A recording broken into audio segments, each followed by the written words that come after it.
Thanks very much for staying with us. Time now for Eye on Africa with me, Georgia Calvin-Smith. Tonight, the International Criminal Court's chief prosecutor, Fatou Bensouda, and one of her top aides are slapped with sanctions by the US. Washington is unhappy over the International Court's investigations into alleged rights abuses by US troops. Also, South Africa's Auditor General says that he's uncovered frightening amounts of corruption in the management of funding to tackle coronavirus in the country worst hit by the pandemic on the African continent. And the US suspends some of its aid to Ethiopia over Addis Ababa's stalled talks with Sudan and Egypt over the Grand Renaissance Dam. But first, the US has brought sanctions against the International Criminal Court's chief prosecutor and one of her top aides over investigations into war crimes allegations against US forces in Afghanistan and elsewhere. The penalties, which include a freeze on assets subject to US law, target prosecutor Fatou Bensouda and the ICC's head of jurisdiction Fekisu Muchuchuku. The US has never been a member of the ICC, which was created to pursue crimes against humanity cases where other judicial recourse isn't available. Trump's administration's called the court corrupt. Rights groups have condemned the move against the ICC, accusing the US of bullying. Stephanie Vandenberg tells us more about why the US objects to the ICC investigations quite so much. The ICC is not itself a member of the International Criminal Court, but the ICC can investigate crimes in Afghanistan, which is a member. And through the kind of Afghanistan route, the court can have potentially U.S. troops in its sites, and that's what the U.S. objects to. Not only that in Afghanistan, but the ICC is also looking at whether it can open an investigation into alleged war crimes by Israel in the Palestine area, which is something also that the Trump administration is very much against. And I think it's no coincidence that this announcement of sanctions was made just after the Secretary of State, Mike Pompeo, had a visit to Israel. And it's not actually the first time that the US has hit out at the chief prosecutor, Fatou Bensouda. What has the response been to this particular announcement? Well, the response, we just in the last couple of minutes had a response from the court itself, which is kind of unprecedented to have a joint statement from all the organs of the court together, where they stress that these are coercive acts that they see that the U.S. is doing, that this is a serious attack and unprecedented against the court, and that the U.S. is really trying to force the courts to do something that they don't want, and they stress the court's impartiality. So a big reaction from the court itself, and obviously from the court's allies, starting, for example, with the Dutch Minister of Foreign Affairs, condemning this U.S. move, saying that they will support the court. Now, the US is suspending some aid to Ethiopia following direct intervention from President Donald Trump. The move's over stalled talks between Addis Ababa, Egypt and Sudan concerning Ethiopia's huge Nile Dam project. Egypt's worried about how the continent's largest hydroelectric dam will affect its access to the Nile. There have been years of talks between the African countries, but still no agreement. The US tried to mediate this year, but Ethiopia backed out, accusing Washington of siding with Egypt. Meanwhile, Ethiopian refugees in Egypt say that they're facing a backlash because of the diplomatic tensions. Our correspondents report. The Nile is at the heart of tensions between Cairo and Addis Ababa.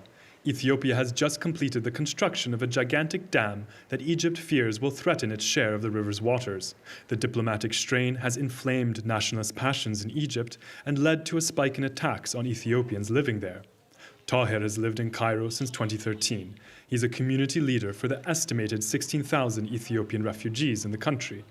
At the start of the summer, Abu was violently targeted. شباب في الطريق وسألوه قالوا له أنت جنسيتك شنو؟ قال له أنا إثيوبي. بعدين الجماعة ضربوه عوروا هنا عروا على صدره عوروه وطعنوه بالسكين على رجله. Abu claims that the police never followed up on his complaint. The Ministry of Foreign Affairs oversees the looking after of refugees and insists that it does what it can to guarantee the safety of Ethiopians. Actually, this is new, and I encourage them to go to the police and to mention what happened, because whenever there is a kind of complaint, we took the maximum measures to address these complaints. Yet many Ethiopian refugees say local animosity towards them is growing. Gamal fled persecution in his homeland 7 years ago. Today, feeling rejected in the country where he sought safety, he has lost hope.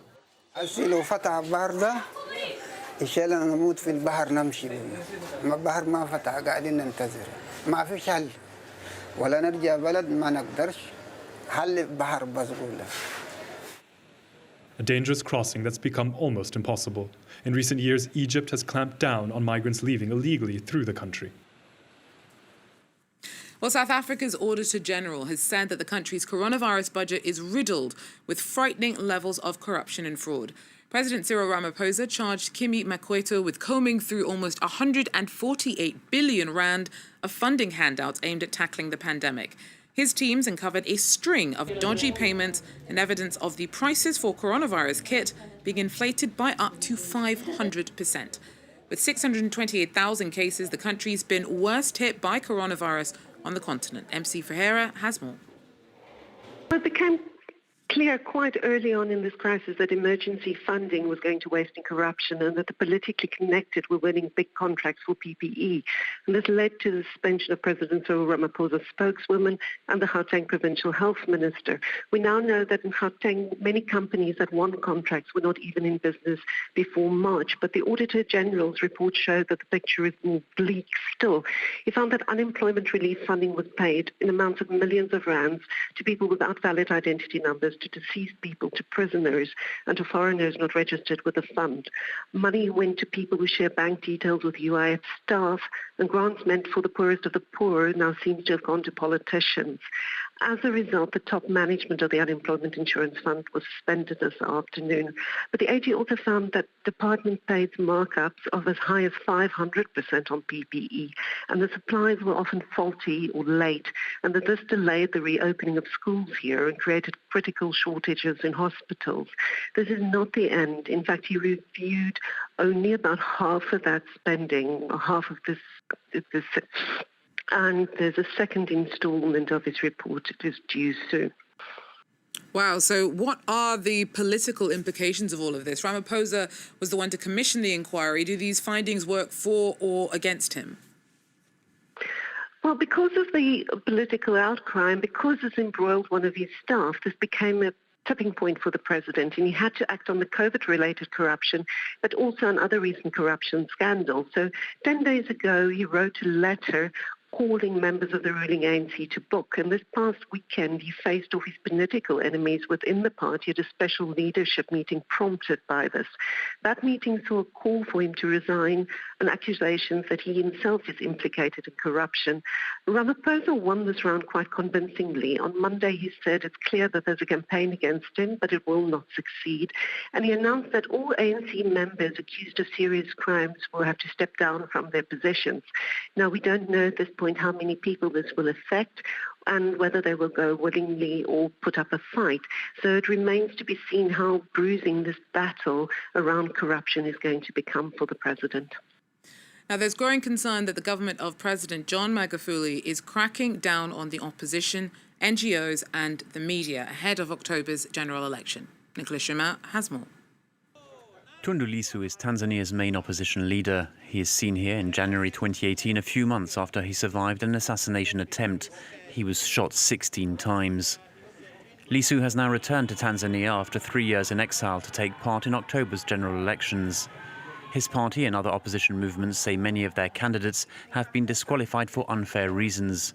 He also accused the incumbent John Magufuli of having been an incompetent diplomat since his election in 2015. Baada ya tarehe 28 Oktoba, mtakaponichagua wananchi wa Arusha na wa Tanzania, ajenda ya kwanza kubwa zitakuwa nyingi, lakini mojawapo kubwa itakuwa ya kurudisha mahusiano na dunia.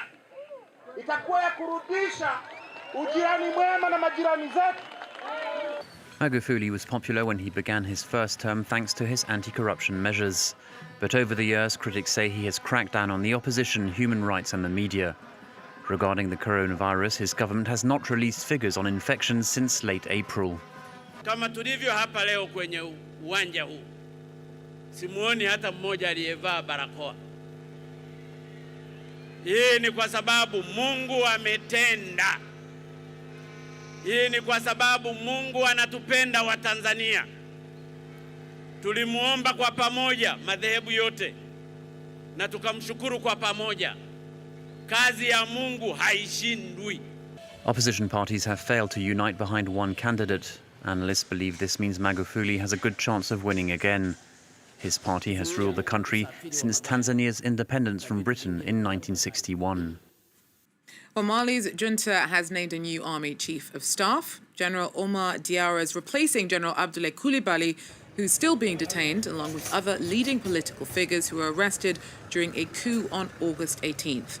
Overthrown President Ibrahim Boubacar Keïta was under house arrest, but was hospitalized in Bamako on Wednesday after suffering a mini-stroke. Regional bloc ECOWAS has said that it will lift sanctions on the country if its new leaders transfer power to a civilian-led government and hold elections within a year. The coup followed protests over an economic downturn that doesn't look like it will be changing anytime soon. Nadia Massi tells us more. Directly following the coup here in Mali, its neighbouring states imposed sanctions and closed the borders. Nothing except for the most essential goods have been able to enter or leave the country since then. And that's a real worry for farmers at this livestock market that normally export most of their products abroad. On peut vendre par jour 10 têtes bœufs, 20 peut-être moutons, 20. D'habitude, nous on gagne l'argent ici franchement. Mais maintenant, on ne gagne rien. Parce que les étrangers qui viennent acheter chez nous ici, là, maintenant, là, ils ne viennent pas. It's not just exports that are affected. Mali is a landlocked country heavily dependent on food from abroad. And prices here have already started to rise. Le prix du riz, le prix du maïs, le prix du bétail, le prix de la viande qui commence à grimper sur le marché, aujourd'hui font que les perspectives économiques sont vues à la baisse. The 14 nations of ECOWAS say the sanctions are under review. Their goal is to pressure the army, the men behind this coup, to handing over power and paving the way for a speedy return to democracy. But so far, what's clear is that those people that have been worst affected by the measures are ordinary Malians. Nadia Massi for us there in Bamako. Well, that's it for Eye on Africa. Thanks for joining us, and do so again if you can. Take care.